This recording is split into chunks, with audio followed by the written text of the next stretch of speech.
Shalom saudara-saudaraku yang setia belajar firman Tuhan. Percayalah bahwa saat kita mencari Tuhan, maka kita akan menemukannya. Saat kita bertekun dalam belajar firman Tuhan, maka Tuhan akan memberkati kita dengan pengenalan yang lebih dalam tentang Dia. Saudaraku, saat ini marilah kita mempersiapkan hati sebelum mendengarkan firman Tuhan dengan doa dan ucapan syukur kepada Allah Bapa. Mari kita berdoa. Bapa Surgawi, kami datang ke hadapan-Mu sebelum kami mendengarkan renungan firman-Mu.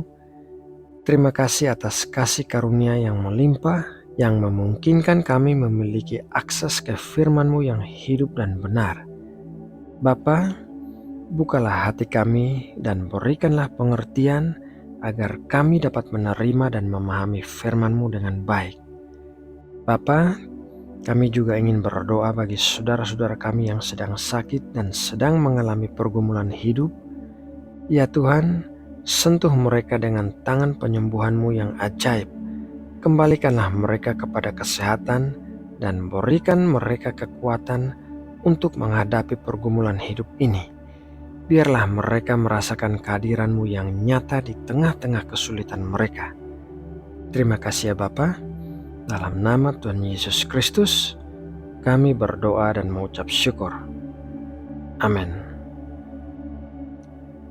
Saudara yang terkasih dalam Tuhan Yesus Kristus, pertemanan adalah suatu hal yang penting dalam kehidupan manusia, karena manusia diciptakan sebagai makhluk sosial yang harus berinteraksi dengan orang lain untuk memenuhi kebutuhan jiwanya.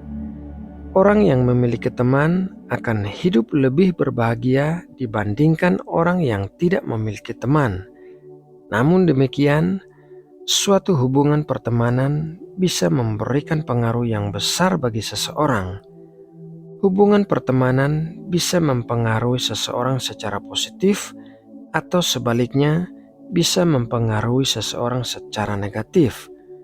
Oleh karena itu, firman Tuhan memberikan kita nasihat-nasihat yang bijaksana dalam hubungan pertemanan.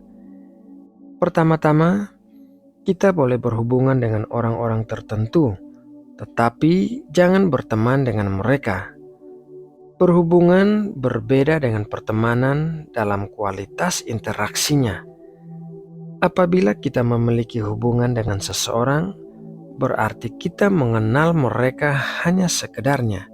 Tetapi apabila kita berteman dengan seseorang, berarti kita kenal dekat dengannya dan banyak menghabiskan waktu bersamanya.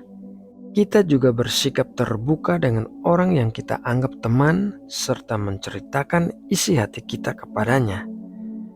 Beberapa jenis orang yang harus kita hindari dalam hubungan pertemanan dengan kita adalah: jenis yang pertama adalah orang-orang yang suka bergosip. Amsal 20 ayat 19 berkata, "Siapa mengumpat, membuka rahasia. Sebab itu, janganlah engkau bergaul dengan orang yang bocor mulut." Orang-orang yang suka bergosip adalah orang-orang yang tidak bisa dipercaya. Mereka suka menceritakan kejelekan orang lain, dan apabila kita bercerita sesuatu kepada mereka, maka mereka akan menceritakannya kepada orang-orang lain juga. Jenis yang kedua adalah orang-orang yang pemarah.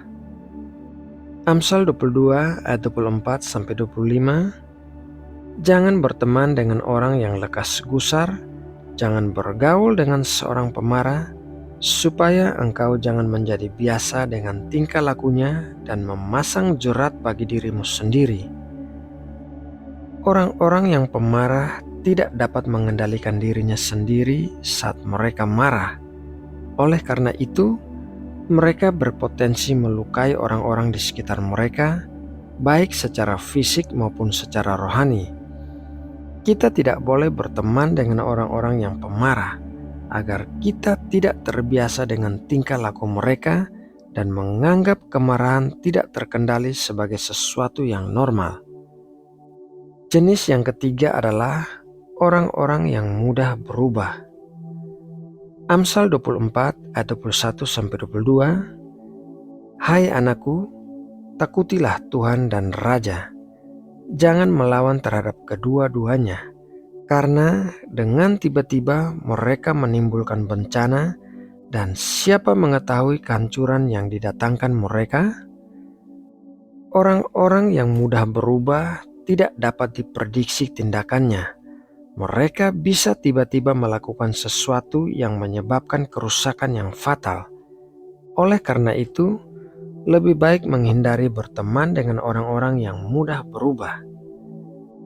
Jenis yang keempat adalah orang-orang yang egois. Amsal 28 ayat 7. Orang yang memelihara hukum adalah anak yang berpengertian, tetapi orang yang bergaul dengan pelahap mempermalukan ayahnya. Orang-orang yang egois adalah orang-orang yang hanya mementingkan dirinya sendiri. Mereka melakukan segala sesuatu tanpa mempedulikan kepentingan orang lain. Orang-orang yang egois adalah orang-orang yang sukar dijadikan teman, karena mereka tidak memiliki empati dan simpati kepada orang lain. Jenis yang kelima adalah orang-orang yang tidak bermoral. Di dalam Amsal 29 ayat 3 berkata, orang yang mencintai hikmat menggembirakan ayahnya, tetapi siapa yang bergaul dengan pelacur memboroskan harta. Hubungan pertemanan dengan orang-orang yang tidak bermoral akan membuat kita terbiasa dengan hal itu dan meremehkan perintah Tuhan untuk hidup dalam kekudusan. Kehidupan yang tidak bermoral akan menuai akibat yang mengerikan, baik dalam kehidupan saat ini maupun dalam kehidupan yang akan datang. Oleh karena itu, kita harus menghindari pertemanan dengan orang-orang yang tidak bermoral. Jenis yang keenam adalah orang-orang yang bebal. Amsal 13 ayat 20. Siapa bergaul dengan orang bijak menjadi bijak, tetapi siapa berteman dengan orang bebal menjadi malang. Orang-orang yang bebal adalah orang-orang yang bersikeras dengan pandangannya sendiri dan menolak untuk mengenal Tuhan. Berteman dengan orang-orang bebal hanya akan mengakibatkan benturan akibat perbedaan pandangan hidup dan cara pengambilan keputusan. Oleh karena itu, lebih baik menghindari pertemanan dengan orang-orang yang bebal. Saudara yang terkasih dalam Tuhan Yesus Kristus, melalui renungan firman Tuhan malam ini, marilah kita belajar untuk lebih berhati-hati dalam hubungan pertemanan kita, karena firman Tuhan telah memberikan hikmat dan pengajaran kepada kita tentang orang-orang yang harus kita hindari sebagai teman. Jangan sampai pergaulan yang buruk dengan orang-orang yang tidak tepat akan merusak kebiasaan kita yang baik. Nah, saudaraku, semoga kita semua menjadi pelaku-pelaku firman dan bukan hanya mendengar saja untuk kemudian melupakannya. Mari kita berdoa untuk menutup renungan ini. Bapa kami yang bertahta di tahta Maha Kudus di sorga, terima kasih atas renungan firman-Mu yang telah kami dengarkan hari ini. Kami bersyukur atas kebaikan-Mu yang terungkap dalam setiap ayat dan pesan yang kami terima. Kami berdoa agar firman-Mu menembus hati kami, memberi hikmat dan membimbing hidup kami dalam kebenaran-Mu. Berikanlah kami kekuatan untuk melakukan apa yang kami dengar dan mampu menjadi saksi-Mu di dunia ini. Terima kasih ya Bapa. Malam ini kami mau berterima kasih atas semua berkat yang kami terima hari ini. Ampunilah kami atas dosa-dosa kami dan singkapkanlah dosa-dosa yang belum kami sadari agar kami dapat bertobat daripadanya. Berkatilah tidur kami malam ini dan lindungilah kami dari segala kejahatan dan ancaman apapun. Kiranya besok pagi kami dapat bangun dengan penuh kekuatan dan semangat untuk melayani-Mu. Terima kasih Bapa. Bapa Surgawi, Tuhan segala bangsa, kami berdoa untuk bangsa Indonesia. Berkatilah negeri ini dengan kedamaian, persatuan, dan kemakmuran. Lindungilah kami dari segala ancaman dan bencana alam. Berilah hikmat kepada para pemimpin kami, agar mereka dapat memimpin dengan kebijaksanaan dan keadilan. Bangkitkanlah semangat cinta kasih, persaudaraan, dan kerjasama di antara semua warga Indonesia.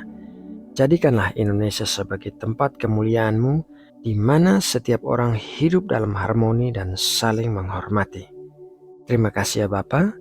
Dalam nama Tuhan Yesus Kristus, kami berdoa dan mengucap syukur. Amin.